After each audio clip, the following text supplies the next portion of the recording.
Greetings. This is Body-Culinary, sending you all some warm, positive vibrations. Today, just going to touch on recipes. And before you ask for another recipe online, there's something to consider. Now, while it's still present, you're invited to subscribe to the channel. On this channel, you'll find information about starting an inspiration to start a garden, to cultivate your personal movement practice. You're encouraged to participate in, learn more about peaceful consumption, which is whole, fresh, unprocessed foods. Little harm is possible, ideally cruelty free, first to your own body, temple, and brain, and then extending it out to others in your environment. So also, if you've experienced a lot of acne and acne scarring, and if you have fine afro-textured hair, and just all are interested and really appreciate a natural lifestyle, those are the things that I share on this channel.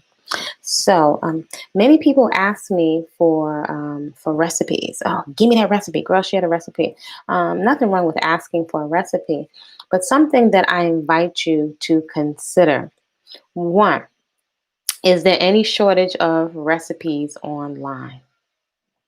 Recipes, diet books, equipment, exercise videos. So we still find that there is still huge, I would say gargantuan, but huge amounts of the population are still struggling. Many of us are still struggling with self-sabotaging or unhealthy habits when it comes to eating, carrying additional unhealthy adipose tissue around our waistline, which is a precursor for diabetes and heart disease. And many people will ask me for recipes, right? If they see what I'm eating, again, well-meaning, will ask me for recipes, what's in that, what's in this or that. I invite folks to consider that sometimes it's not about giving the recipe, right? Because I've had an ongoing experiment over the years where I've given people not only recipes, I've given people personal training, bicycles, all kinds of things to see, things that they said or expressed that would be helpful. If I gave them these things, if this would be the thing or the switch that would have them really continue all the way through to achieve their goals. And most people stop before they reach their goals. For a myriad of reasons, they become very uncomfortable, or the accountability, the consistency. But this is all coming from a place. Usually it's here first. So people are asking quite often for recipes, right? But folks perhaps have not considered, for example, if you have a recipe for these cleanses, or let's say for certain herbal teas to wash you out, people may not consider, right, which would be quote unquote a form of detoxing the body. But folks may not consider that our habitual ways of thinking and approaching and dealing with stress have us habitually retoxing. So we're spending money on all these expensive herbs and washouts to detox, but then we retox. Or people may feel that if you give them the recipe somewhere in the back of the mind, there's the assumption, if I just get another recipe, that's what's going to change everything. Quite often, we're not considering how much just eating in excess, right, and being present to eating in excess is aging the body and taxing the organs. Again, we may just be thinking superficially about the muscle and the skin, right? Because that's what we can see. But many of us are not thinking, who thinks of what their liver or their spleen looks like, right?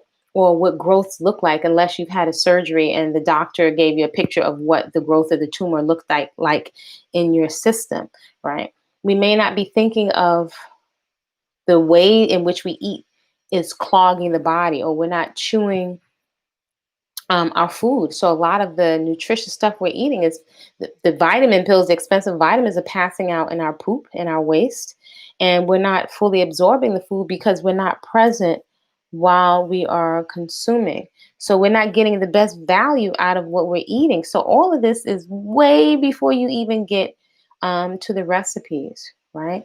We're not thinking of the operating system, right? That's making the decisions for what we're putting into our mouth, the states of mind that we're in while we're consuming whatever it is we're consuming, especially if we're consuming mindlessly, right? Which is usually often the case. So we're looking for so many tools, toys, and elliptical machines. And I can tell you most clients have machines that are sitting in the house that just serve to be a stand for laundry, right? They're quite often not being used.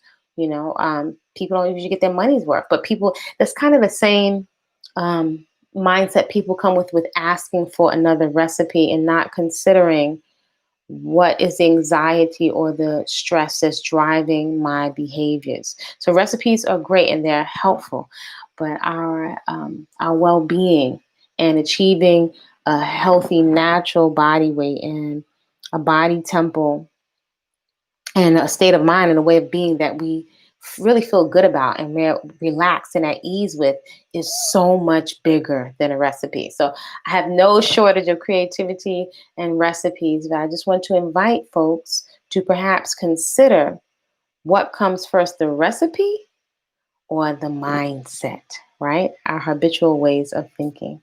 So inviting you all to create a great day on purpose because you said so. Feel free to subscribe to the channel. If you have questions or you need to communicate directly, feel free to go on over to bodyculinary.com. All right, create a great day on purpose.